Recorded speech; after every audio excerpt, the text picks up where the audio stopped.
So first, I'm going to invite Peggy Hicks to provide some reflection. So Peggy was scheduled to provide closing remarks, but thanks to a schedule change, you all now get to get the benefit of her thoughts even earlier. So Peggy is the Director of Thematic Engagement, Special Procedures and Right to Development Division at the UN Human Rights Office, where her work includes human rights in the digital age. So over to you, Peggy.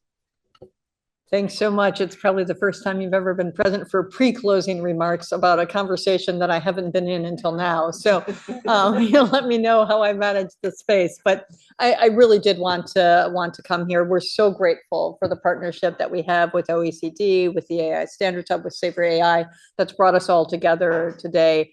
And I knew this was an important event, and also thanks to my wonderful colleagues who have been with you and did all the work on our side behind this. I knew it was important even before sitting in the Grand Palais for a day and a half, but now I'm thoroughly convinced and really feel like the detailed discussions that are being had in this room are incredibly important. And we really want to engage with you more as we go forward.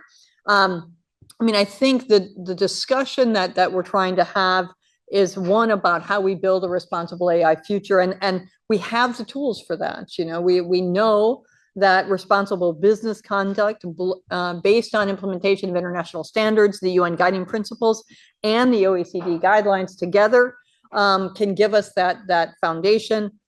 We've talked about the investor side and investor engagement that can incentivize rights and respect within AI innovation for inclusive AI future for everyone. But we also know that there are governments that are present in this conversation and really pushing us to incorporate and think about how we promote and protect human rights in AI innovation. And obviously, we're all driven by and informed by and helped in so many different ways by the civil society community that pushes us to think about the issues and understand their impact on people on a day-to-day basis, and to address that as we go forward. I mean, I said I was inspired a bit by the conversations that have been happening in AI Action Summit, and that's because I feel like there are some headwinds that we're facing in terms of the conversation about the importance of human rights within AI. I think there's a natural tension, we've all seen it, to counterpose things that I don't think should be counterposed. I think just came from another event where we're talking about the fact that, you know, innovation and human rights are not counter to each other. In fact, the more we can innovate, the more we can support in human rights, and the more we base innovation in the human rights framework, the more successful it will be in delivering the results that we're all seeking. But it's those tensions or supposed tensions that I think the people in this room will understand, you know, incredibly well.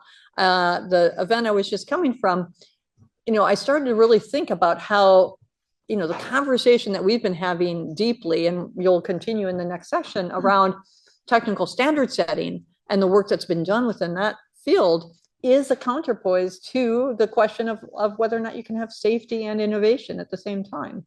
The reality is standards are part of what deliver value for companies, for consumers, and we need to make sure that the approach that we engage in is one that pulls that thinking into the work that we're doing on AI.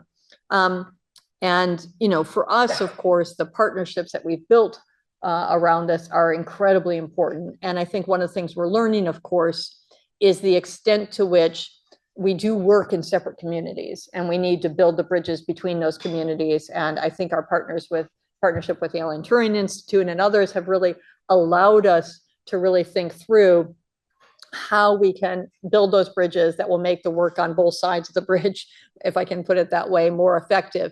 I mean, one of the things I have to say very frankly to this audience is that I think we have a long way to go on the human rights side. I think we are very convinced that the human rights framework is an incredibly important tool that can really provide the foundation that can really, as I say, enhance the delivery of AI and meeting the opportunities that we see, but also obviously to mitigate risks on the challenges side of AI.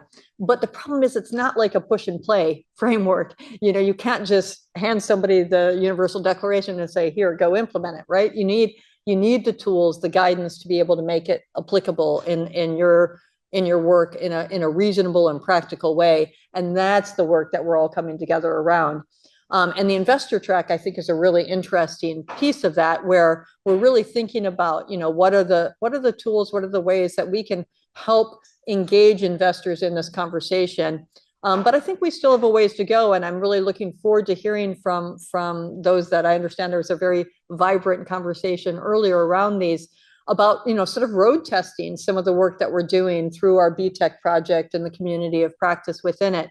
And taking some of the tools and guidance, but actually rolling them out and seeing how they work and getting a real feedback loop going where we can understand how we can better bring human rights thinking and frameworks into these conversations on an ongoing basis. So with that in mind, I really do want to just say that we have a real opportunity, I think, for future collaboration. We're looking forward to working with the EU, Denmark, OECD, all of the partners on the civil society side that we've mentioned, the AI Standards Hub, SaferAI, and Alan Turing, obviously, the investment community, and those I haven't mentioned as well, in how we see this as a moment that does present many challenges for the work that we're doing, but also that we actually have something to bring to that conversation that can help us get over those challenges and move forward in a way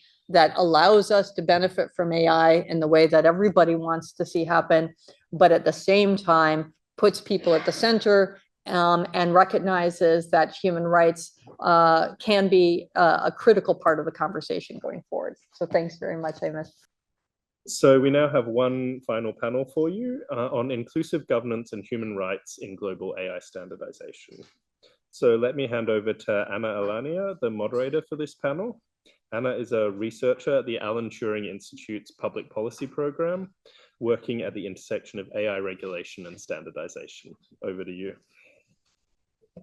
Thank you, Hamish. Good evening, everyone. I'm very conscious that this is the final panel of the day, but I really hope that we can hold your attention for a little bit longer, because this is a really, really important and timely topic. As Hamish said, the name of the panel is Inclusive Governance and Human Rights in the context of global AI standardization. I think the previous panel set the scene really well for this discussion. We heard that AI standards are increasingly taking an important role in meeting policy objectives. They're not just innovation enablers. They have really important links with regulation, with assurance mechanisms, tools, metrology, certification, and so on. And in some cases, they have legal significance. For example, here in France and across the region, there will be critical tools in the implementation of the EU AI Act. Adam earlier talked about the presumption of conformity, which means that these standards will set sort of critical guidance needed to meet the objectives of the regulation, and more specifically in this context, to protect fundamental rights and make sure that AI systems are designed and used in a way that protect public interest. So in this context, I think it's especially important that we critically assess standard setting processes. How are these standards produced? Who gets to contribute? Whether they are fit for purpose to protect fundamental rights. And I'm really delighted to have such a fantastic group of experts around me to discuss this topic and dive a little bit deeper into this topic. Next to me, on my left, is Olivier Alais. He's a digital governance and human rights specialist serving as program coordinator at the International Telecommunications Union, known as ITU. He works to integrate human rights into technology standards and promote multi-stakeholder engagement. On my right, we've got Dinah van der Geest from Article 19. Dinah has been working at the intersection of technology and human rights with a focus on multilateral and multi-stakeholder governance mechanisms. She advocates for the adoption of rights-respecting policies and technical standards in internet infrastructure. Then on my left again, we have Sonam Jindal. She's currently a lead of Partnership on AI, Labor and the Economy team, where she spearheads crucial work on responsible data supply chains. She focuses on understanding and improving conditions of human labor behind AI development, which is often done under precarious conditions. Next to her is Franco Giandana. He's a policy analyst at Access Now, based in Argentina, and he primarily focuses on privacy, surveillance, and AI from a Latin American perspective. Franco is currently the coordinator of Access Now's global data protection and AI governance teams. Right, we also have 40 minutes, so not a lot of time and plenty to cover. And so I thought I will start off by discussing this interplay between standards and human rights, which is a topic that sort of, it's not talked about a lot, in my view. So historically, the focus of standardization has been sort of technical specifications. We sort of say technical standards, right? So things like interoperability, safety, health, sort of product safety when you think of safety of elevators or how devices talk to each other. And in those contexts, human rights hasn't necessarily been so salient and central, which is understandable, and as a result of that, it has primarily been sort of safety engineers, data scientists, tech experts sort of being in those places and putting together those standards. But when it comes to AI, and there's sort of very much socio-technical systems that have such vital implications on every aspect of our life, things change, and there's a lot more to consider. And I want to start with you, Dinah, to understand that relationship and for you to set the scene on how these two worlds are sort of coming together in the context of AI. How could standards impact human rights in the context of AI? And could you give us some examples that illustrate this relationship? Because these concepts tend to be quite abstract in our head. And lastly, I'd love if you spoke about the risks of producing standards without sufficient human rights expertise. Over to you. Thank you. I apologize for my voice. I caught a cold at the most inopportune time. So bear with me. Basically, technology is often portrayed as neutral, just an array of tools that can be used for societal progress. And as many of you know here, the reality is that these technologies are not apolitical, and neither are the processes that shape them. These technological systems reflect the values, priorities, power structures, and dynamics of the societies that create them. They are directly shaped by who holds power, whose voices are included, and whose interests are prioritized. AI systems aren't built in a vacuum. Every design decision, whether it involves data collection, model architecture, or optimization, reflects a series of trade-offs that ultimately impact people's lives in profound ways. And while these decisions may seem only technical, they consist of value-laden choices that carry ethical, social, economic, and political implications. When an AI developer chooses the data sets used to train models, they make critical decisions about which information is prioritized and which is excluded. When developers choose a model's architecture, do they prioritize accuracy over explainability, speed over fairness, efficiency over safety? These design decisions directly influence and shape how those AI systems function and interact with the world. Moreover, AI systems are not deployed in a vacuum either. They interact with social, economic, and political contexts. A model that works well in one setting may fail or cause harm in another, especially when cultural norms, legal frameworks, socioeconomic conditions have not been accounted for in the design choices. And these trade-offs reflect deep ethical choices that shape the impacts AI has on society. Decisions about AI are never just technical. They determine who benefits, who is harmed, who is left behind, and how different groups are treated by the technology. The risks in any of these areas of not including human rights perspective will lead to uninformed and biased design choices that aren't just theoretical, they're real and have demonstrated serious harms for individuals, communities, and risks to societies at large. In addition to these design choices, the processes that shape the technology, including the development of technical standards, are also inherently political. AI standards are not created in a vacuum either. They are shaped by the knowledge, the priorities, and interests of those who create them. And these standards reflect the prevailing assumptions and narratives behind explicit design choices. They reflect whose needs and whose concerns are heard and prioritized, and they also dictate how technologies work, who gets to use them, and under what conditions. If standards are developed without broad, diverse, and inclusive input, they risk overlooking critical risks, deepening existing inequalities, and exacerbating harms, while reinforcing the status quo, benefiting dominant players and sidelining others. When AI standards are weak or are only shaped primarily by powerful stakeholders, they can normalize unethical practices and give harmful AI systems a veneer of legitimacy. For example, as if a standard for biometric AI systems does not include privacy safeguards, it could pave the way for mass surveillance under the guise of secure identification without addressing the risks to fundamental rights. And this is why embedding human rights perspectives into AI standardization is essential, not an afterthought, but as a core principle guiding the design, development, and deployment of emerging technologies. And while AI standards won't solve all AI governance challenges, they do provide a key point of intervention to embed human rights in the design, development, and standardization before these systems are deployed.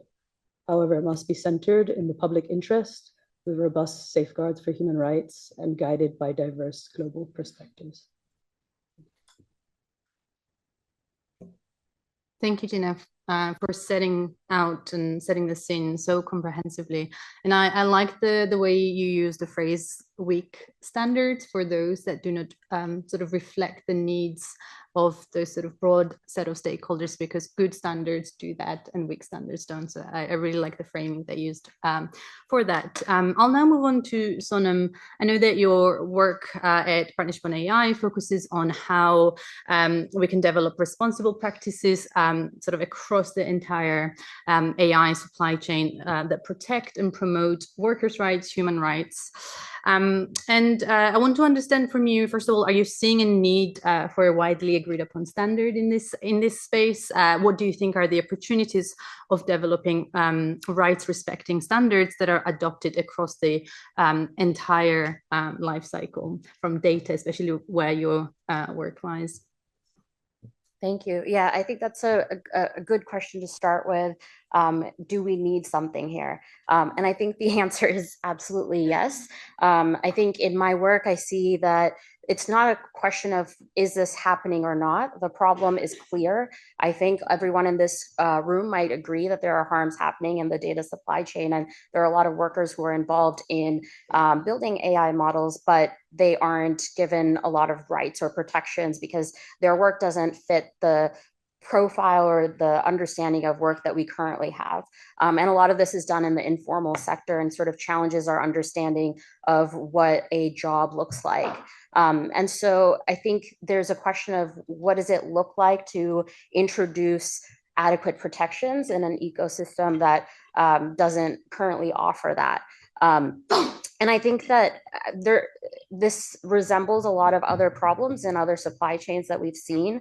And so there's a lot that we can learn from how this has been tackled in other supply chains. And I think that's where the opportunity is. There are already a lot of frameworks, guidelines, and due diligence practices that have existed in the responsible business community over the last couple of decades. And it's a question of, how do you adapt those to fit this new use case? I also think it's important to not necessarily develop a lot of different guidelines, but it is important to make sure that the guidelines that are developed are practical and then embedded in broader frameworks. I think there was a point earlier today about not wanting to have too many different guidelines and frameworks, and that also introduces a lot of room for competing guidelines and frameworks as well. And so how do you address that in an iterative way? I think you have to do more bridging between different communities, and we've been talking a little bit about that, but in a very practical example for this, I think within the data enrichment supply chain,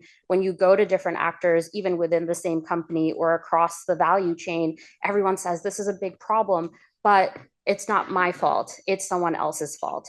And there's sort of that diffusion of responsibility. And so what does it look like to build practical guidance? I think that requires first bringing attention into it and figuring out what is the scope of the guidance that we do have. And when we're talking about responsible AI, I also see that sometimes we're not talking about this issue in particular.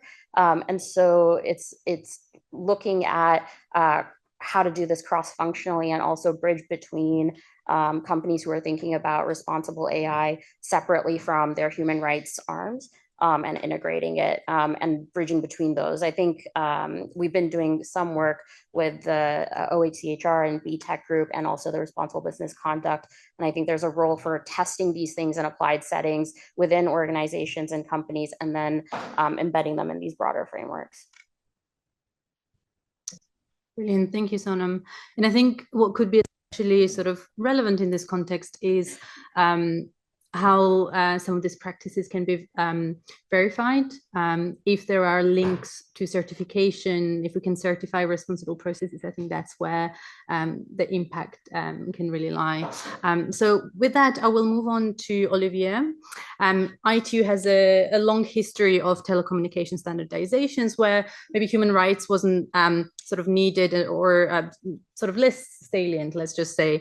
But in the context of AI, how has this sort of awareness and importance of human rights into standard setting evolved? And I'm curious to understand what are some of the steps that ITU is taking to effectively incorporate human rights in this setting.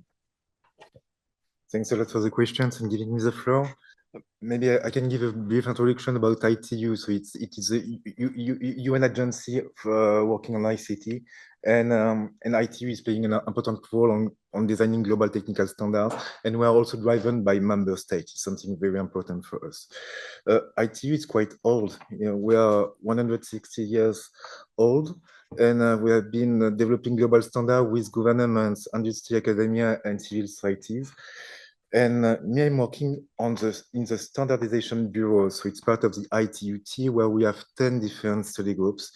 And what is important, the study groups are driven by experts and they are looking for consensus to create strong technical standards to meet global needs and values. Concerning human rights, and coming back to member states, we know that member states must protect human rights, including in the digital space. We know also that in 2021, the UN Human Rights Council called for a closer cooperation between ITU and OHCHR to embed human rights into technical standards. Because traditionally at ITU, standards have been guided by technical accuracy and commercial viability to ensure interoperability and market feasibility. Now at ITU, we are trying to introduce a third crucial lens, it is human rights. Also, you know that in 2024, the Global Digital Compact have been adopted, and the GDC urged standard organization to create AI standards that ensure safety, reliability, sustainability, and human rights. And ITU, we are also implementing the GDC. To be a bit more concrete, I can give you 3 examples of study groups that are already embedding human rights. We have, for example, the study group 5, which is developing standards on e-waste management and is supporting the right to a clean environment. We have the study group 20, working on IoT and smart sustainable cities. And these specific study groups have been creating indicators related to human rights, like access to information, public affairs, health, and education. We have also the study group 21. It's a new one at ITU, and we have been working on telehealth accessibility and ensure that telehealth services are accessible, especially for people with disability. Concerning the role of ITU in AI governance and standardization, currently we're developing over 100 AI-related standards. And we have also key initiatives where, of course, AI for Good, which bring together more than 40 UN agencies to align AI development with sustainability and also more and more with human rights. We have the global AI standard collaborations. So ITU worked with ISO and IEC to organize the first international AI standard summit. It was in New Delhi last October at the World Telecommunication Standardization Assembly. And we are also working on specific standards on AI watermarking and deepfake detections. And so it's to develop global standards to detect AI-generated content and fight misinformations. I can give you a couple of takeaways also concerning the World Telecommunication Standardization Assembly, because it's very important for us. It's every 4 years, and it's where we are going to develop the strategy for the next 4 years for the ITT, so for the standardizations.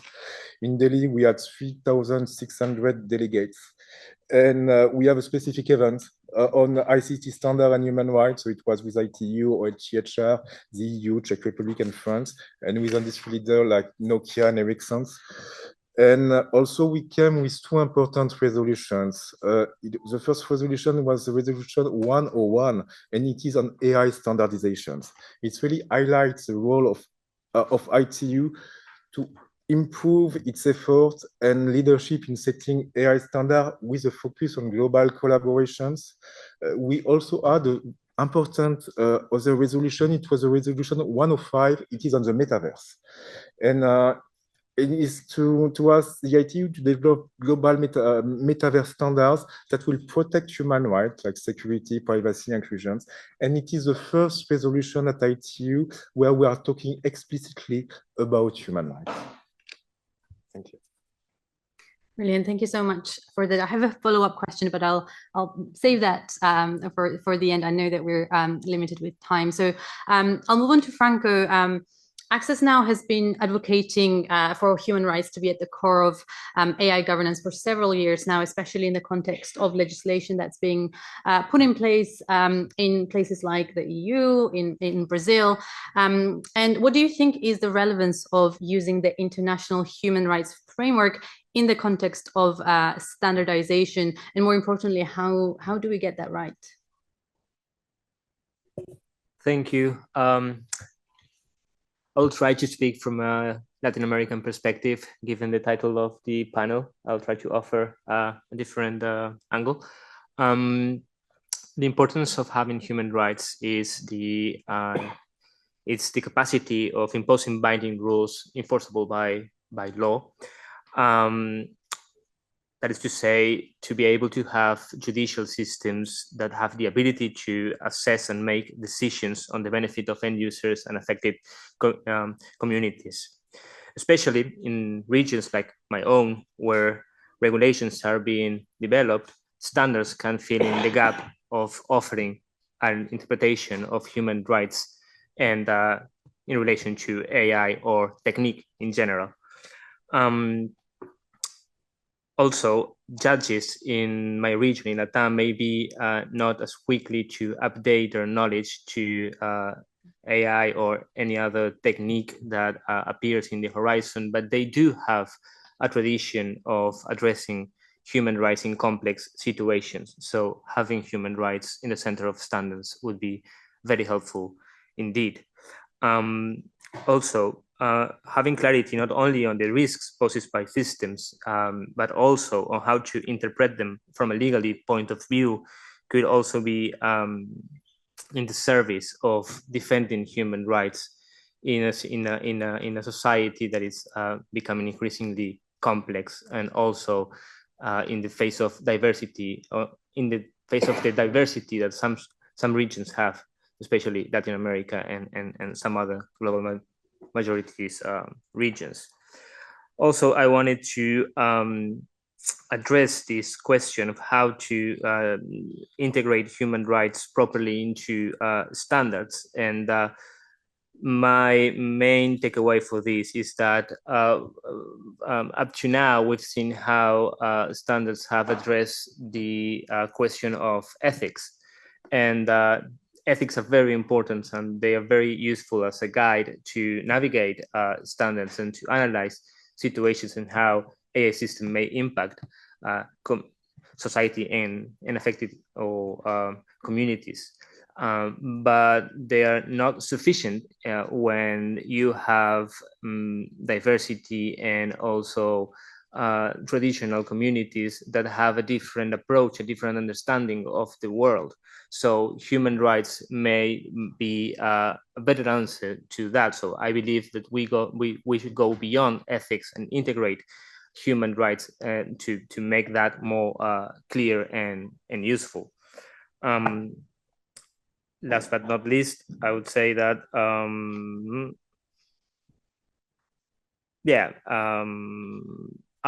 sure.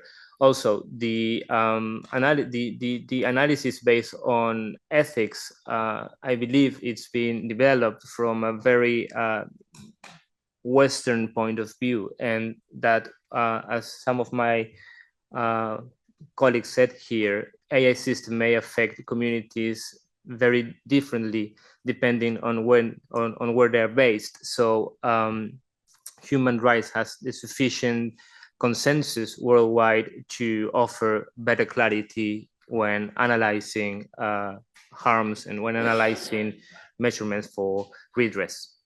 Thank you. Thank you, Franco. I think that leads us really nicely to the second part of our discussion. And I think you've all talked about sort of this inclusivity already and the importance of participation from those experts who have the human rights knowledge.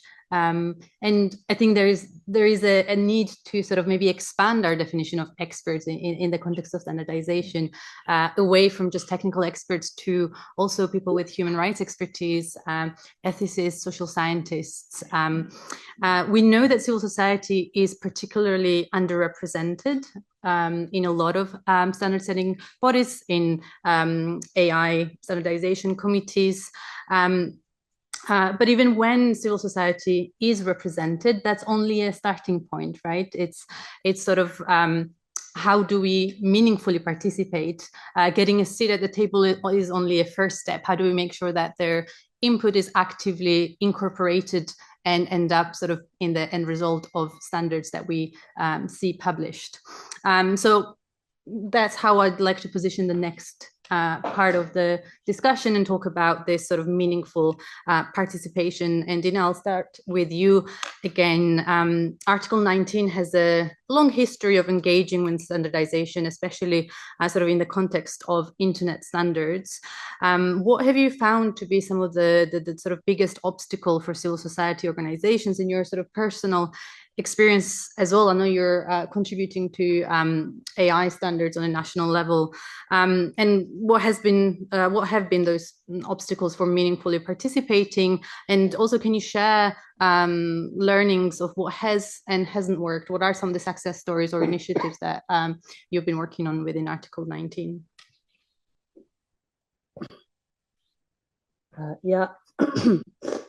I just want to preface by saying that Article 19 engages in the IEEE, in the ITU, in different types of standardization bodies, multilateral ones and ones that are multi-stakeholder. And so the sort of barriers I want to talk about are more of an overview. And so basically there are several key barriers that hinder meaningful engagement for civil society organizations, particularly from marginalized communities or the global south. The first are the financial constraints. Many standards bodies require costly memberships, significant travel, up to at least 3 times a year in some cases, and significant time commitments. I mean, this week alone, I have, I think, 8 hours of working group meetings alone for 2 different working groups at one standards body. So the second is the lack of technical expertise. These discussions are highly specialized, requiring knowledge in areas like cryptographic security, machine learning, network protocols, and many CSOs lack the resources to develop this expertise, making it difficult to participate meaningfully. The third challenge is the opaque and exclusionary processes within these standards bodies. Access to documents can be difficult to find. You have to pay to access standards. You can't download them to your laptop in some cases. There are lengthy discussions, limited transparency. And I think without a seat at the table, without an understanding of how standardization works, who are the actors involved, how can you meet, it's often difficult for civil society to meaningfully engage, and we miss critical opportunities to shape decisions because of that opaqueness and the culture of exclusion. Finally, there's an overwhelming industry and government dominance in these spaces, and they frequently drive AI standards and sidelining human rights, telling us that, oh, this is a technical space, human rights, we don't discuss these things here. So, even when we do participate, decision-making remains concentrated among industry players. I think we found that there are solutions, building coalitions within our own stakeholder group with researchers, but also with industry. We've been able to, strengthen our collective voice, pool resources, share expertise, knowledge, and advocate more effectively. Something that Sonam mentioned is, bridging the technical and human rights expertise also enables civil society to engage and navigate the complexities of AI standardization. A final sort of thought is about, we've been able to push for structural reforms that can make standard setting bodies more inclusive and transparent. And I think a lot of the changes that are needed for civil society to meaningfully engage come from the top. On our own, we've been able to develop our own initiatives, fellowships to support civil society to engage, to overcome all these barriers to entry. And yeah, so. Brilliant. Thank you, Dinah. And I want to pick up on one point specifically. I think you've covered quite a large breadth of obstacles that you've mentioned, but this technical expertise needed, I think I want to explore that a little bit more. I was at the summit yesterday talking to someone about this and sort of talking about this meaningful participation of civil society. And they mentioned to me that if a civil society representative doesn't have technical expertise, they will not be taken seriously. And I think that's a sad truth that is the case. There have to be some sort of structural changes and systemic changes there. But I'm also curious, maybe from your point of view, Sonam, in terms of sort of, I know partnership on AI is sort of at the core is sort of this multi-stakeholder collaboration. I'm wondering, are there opportunities for closer collaboration and knowledge sharing between technical communities that you work with and sort of human rights experts? And if so, how do we do that?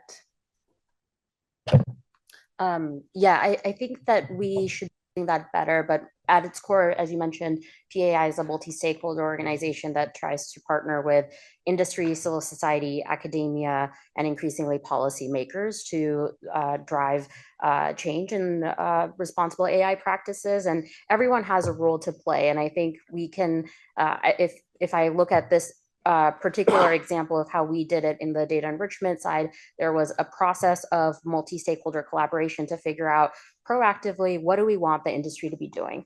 What's sort of the goal? But then the question becomes, well, how do you actually make sure that that actually gets implemented? And it's not just paying lip service to these recommendations and putting out a nice white paper and saying, yep, that's good, we have the guidelines, right?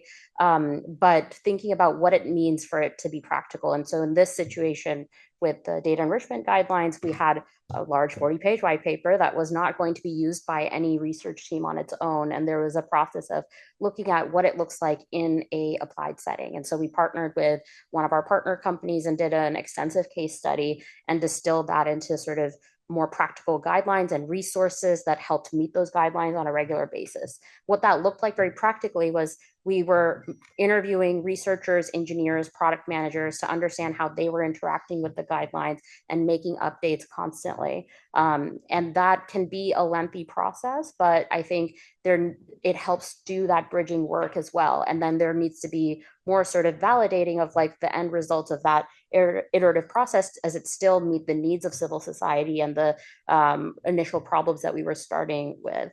I think that is one part of it. And then it's sort of how do you also bring in the expertise of other types of frameworks as well. So again, what I was saying is embedding that within existing sort of human rights due diligence practices and frameworks is sort of also needed. But this is a lot of like back and forth. And so what are sort of the mechanisms that we're putting in place to create capacity to do that and partner with different types of organizations that are going to be bringing in these different perspectives to actually get the right mix of what does this look like in practice, but also what's the impact on the impacted communities that we were starting with in the first place.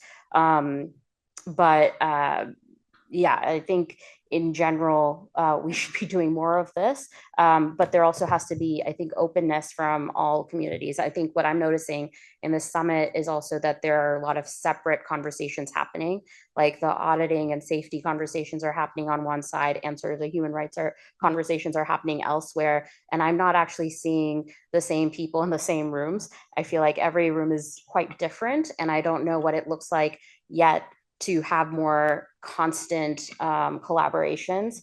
And I feel like that's something that maybe this group is well positioned to start thinking through and investing in. Thanks so much for that answer. And I completely agree on that point there. And I think human rights is a common language that we should all have. So I think I really see the value of positioning that at the core of all these conversations around AI governance. I'm really conscious of time.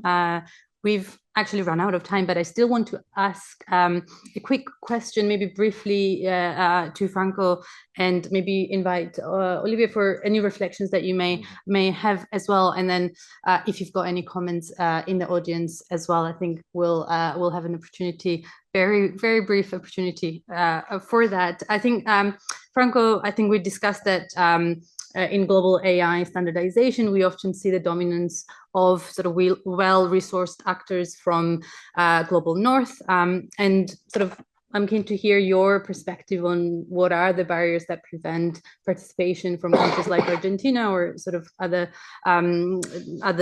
in the region, and what are some of the concrete steps that need to be taken to ensure that those perspectives are sort of sufficiently captured? Sure, that's a great question.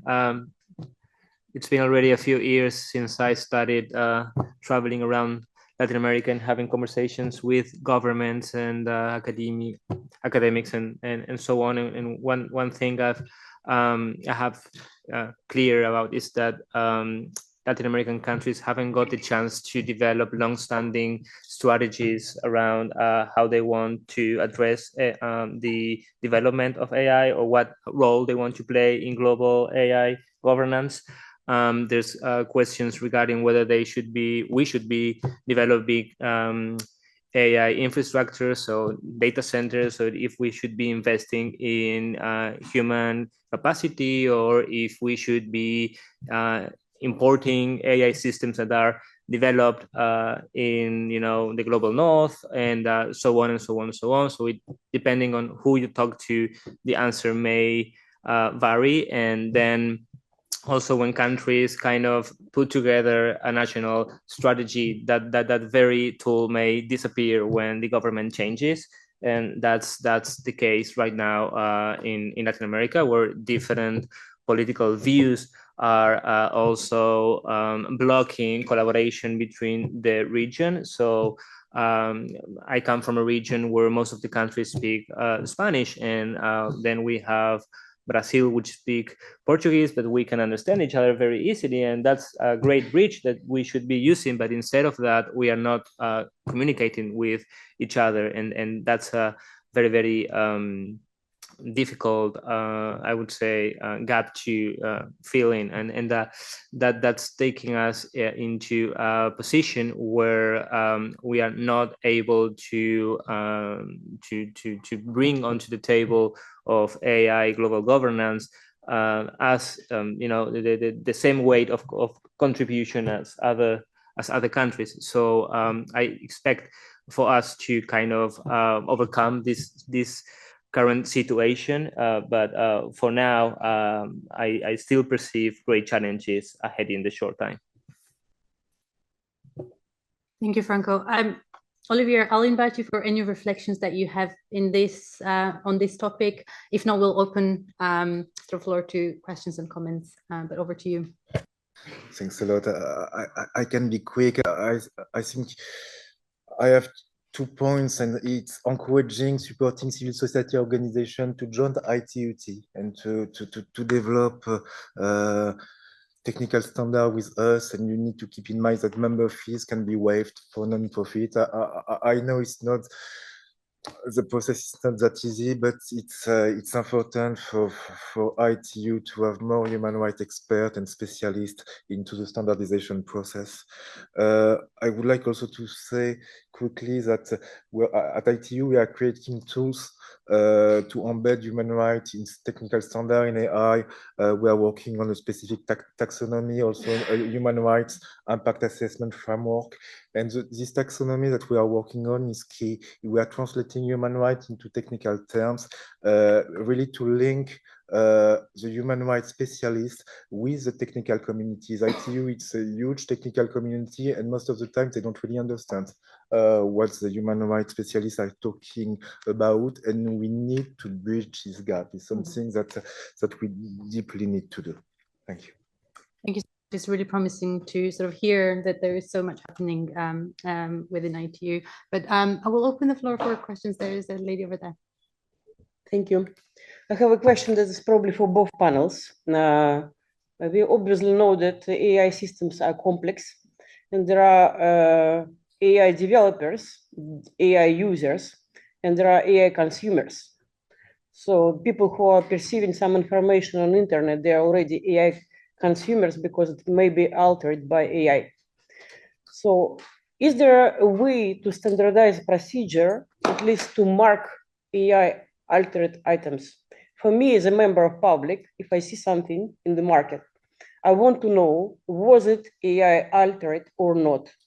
It's my human right to know. So is there a standardized procedure to mark AI products, not for AI developers, not for AI users, but for AI consumers? Because non-compliance may happen at every level in principle. AI developer can be absolutely honest and compliant. AI user can take AI system and modify it, alternate it, and produce something that developer didn't expect. And then they release it to the market for the public. And it's our human right to know whether it was actually altered. At least this. Whether it was well altered or not well altered is another question. So do you think there should be a standardization procedure to mark any AI altered product in the market? Thank you.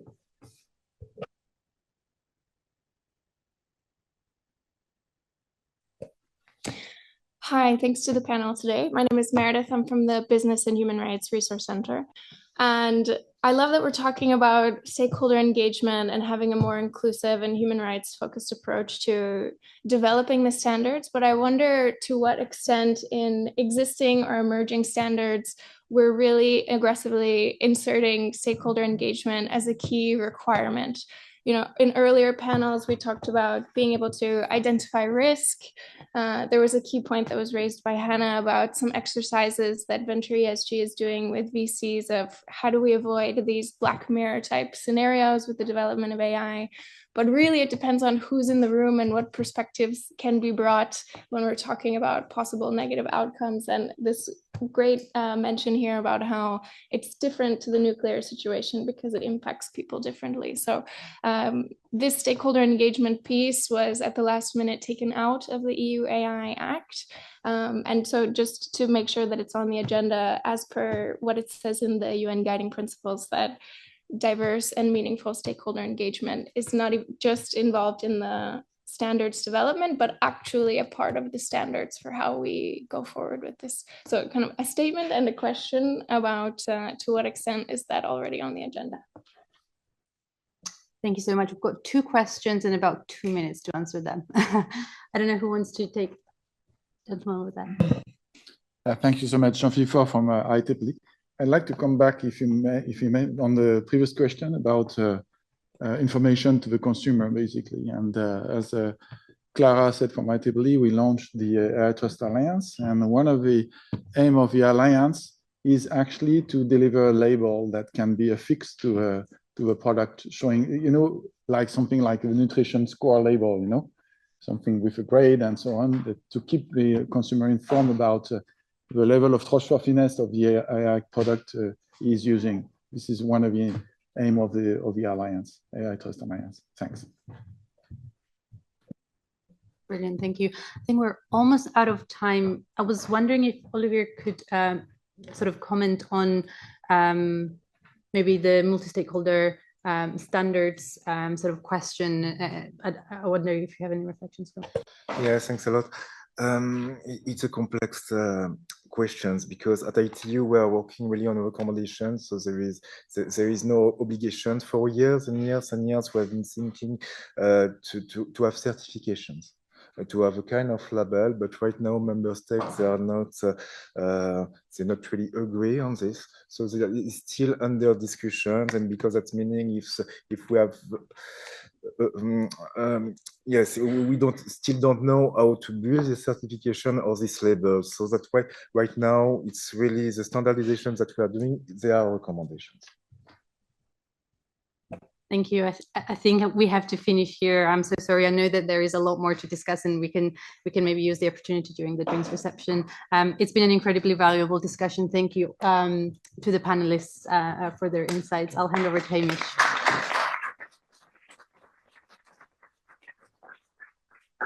Thanks, Anna, and thanks to all of the panelists.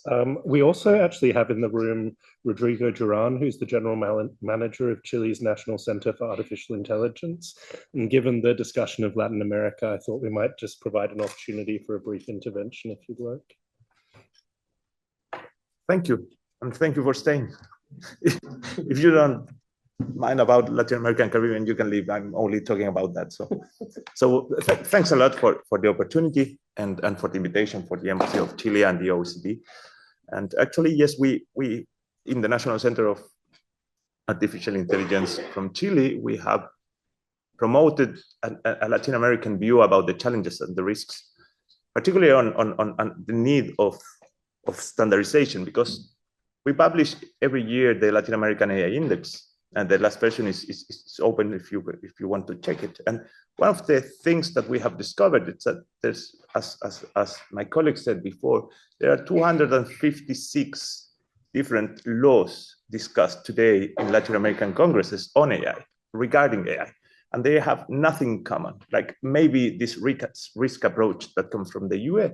But without standardization, and without the ideas, there's no way we can check on what we are proposing to regulate, because we don't have the capacity, local capacity to enforce and to account on what it's written on the law.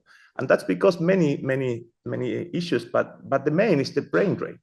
And we have a brain drain from Latin America, not because, well, because people it's looking for better lives, but they don't have the opportunity locally because we don't have computing capacity. That's the main conclusion that we have studied, because the lack of computing capacity locally in Latin America and Caribbean means that we cannot develop like interesting software projects or something like that. And most of the academics comes to the north to, well, make them lives. But this lack of capacity, of talent and computing avoid us to challenge and enforce the challenges that came from regulation. So on the other side, there are many opportunities in Latin America, and I want just to mention two. The first is a fair approach on data mining for global problems. Like, I don't know if you're aware, but the Amazonia rainforest produce less data than on climate change that whole Europe. Nevertheless, it's the most important rainforest in the world. And the lack of information, because we don't have sensors or something like that on the rainforest, means that we are like looking on a sick body without having like the lungs in our minds. On the other side, you can check, for example, to the coast on Chile. We have around 3,000 miles of coast, and we don't have like 500 sensors, something like that. And you can like have a complete barometer of climate change if you put some stuff there. So we have some experiences with for example, these big telescopes in the north of Chile, that these partnerships allow us, Chile, to develop some science, but also to the European community to access for data that wasn't able before that investment. So I think that's a good approach on how we can partner and cooperate to empower and build capacities for Latin America and Caribbean. And the other side, that's some evidence that we have put on the table, it's that the use of Gen AI usually tends, if you have literacy programs before, tends to narrow the gap between good wages and bad wages and in internal companies. Not only Latin American and Caribbean, we have done that in some companies we work with, but also in the global north. So, but you need, if you don't literate people before they use Gen AI tools, the gap gets bigger. So the need of public investment in AI literacy for upskilling of workers is something that can help to narrow the perspective between, or narrow the gap on the money gap that exists between poor and rich in most of our regions, one of the most unequal in the world. So these two, I wanted to mention these two opportunities on also the risk and the need of standardization, so we can build better legislation, better normative to keep human rights in the center of the discussion. So thank you for the opportunity. Thanks very much, Rodrigo, for that excellent intervention. So we'll now close out today's events with closing remarks. So we had our pre-closing remarks before, but these are the real deal. So let me introduce for the closing remarks, Siméon Campos. He's the Executive Director and founder of SaferAI, a technical expert at the International Standards Organization and the International Electrotechnical Commission and the European Committee for Electrotechnical Standardization. So bringing together a lot of the different elements we've been talking about today. Siméon, over to you. Thank you, Amish. Thank you, everyone, for coming to this event. Thank you to the OECD for being an excellent co-host. Thank you for the United Nations for enabling this event to happen. And thank you for the Alan Turing Institute for also providing a well-needed standardization expertise in a world of AI and frontier AI. And finally, thank you to the speakers and to the SaferAI team that has done an excellent job to enable to have this time together.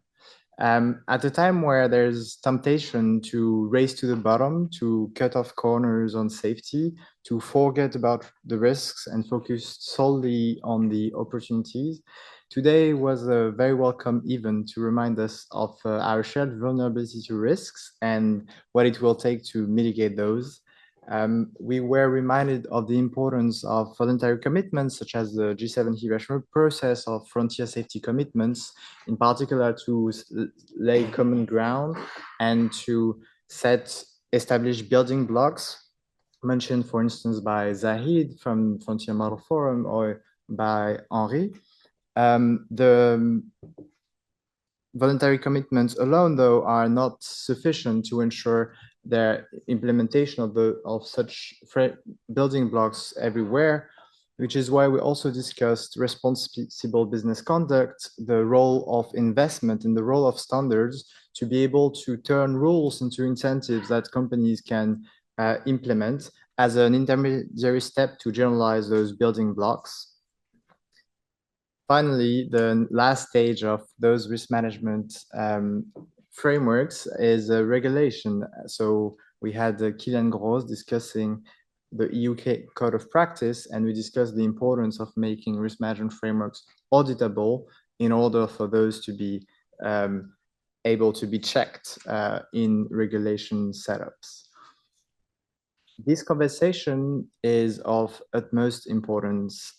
Indeed, we're, in my opinion, at a time with a lot of structural changes that we mean that we'll have to move faster, not slower. The first change is a change of paradigm. The first, a change of technological paradigm. The first consequence of this change of technological paradigm, where we went from general purpose technologies like GPTs to test time compute through the O series, is we went from a paradigm where progress happened every 2 years to a paradigm where progress may happen in steps every 3 months. As we speak, you may have heard about O3, you may have heard that capabilities keep increasing and increasing, and it's possible that this year capabilities go through the roof.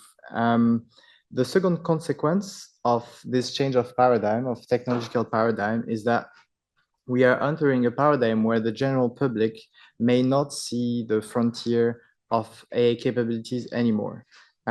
What that is due to is a technological change called distillation, which causes AI developers to not release their most capable models.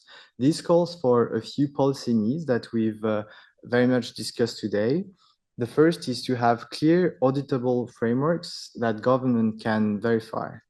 The second is to have foresight, transparency from the government to AI developers. We've discussed how investors can pressure companies to achieve this. We've discussed how the EU Code of Practice is also laying out the foundations for this transparency to occur. The second change that I think is coming is that there are many risks that we used to talk to as a hypothetical in 2022, 2023, and that are now becoming real and starting to manifest. Some of those risks are high severity risks. You may have heard of evidence coming of biorisks, for instance, biological risks that once again Zaid mentioned with the release of O1, which was shown to be helpful to experts to develop bioweapons. You may also have heard of large language models being of significant help for cyber offense. There was a recent paper by Anthropic demonstrating this. There was some recent mentions by AWS of the incidents linked to generative AI being scaled up. Those changes also have consequences. The realm in which we're entering means that government need to move very fast to have strong information, and that possibly will need to not only do excellent risk management, but also move beyond risk management or certain aspects. One of the elements that we haven't touched upon, but is very much complementary to risk management, is the use of AI in defensive applications. So AI systems that can enable to do cyber defense can also enable to do cyber defense. And governments should and are starting to take it seriously and should ensure that it is the case. Finally, because of the speed at which those risks are coming, we need to ensure that we quickly harmonize roadmaps and standards on those topics to ensure that this risk affects nobody. Because as it was mentioned, many of these risks have no borders. So any single entity anywhere in the world which unilaterally decides to do the wrong moves might affect everyone. Even if those topics, unfortunately, have been slightly sidelined of the summit, I think we can be very proud of what we've done today to ensure that they are still discussed. And I hope that in the coming summit, which now has been announced to be in India, there will be more front and center. In the meantime, let's ensure that we make AI risk management auditable, that we harmonize international standards, that we include human rights in those. Thank you so much for coming. Thank you very much to my dear colleagues for co-hosting.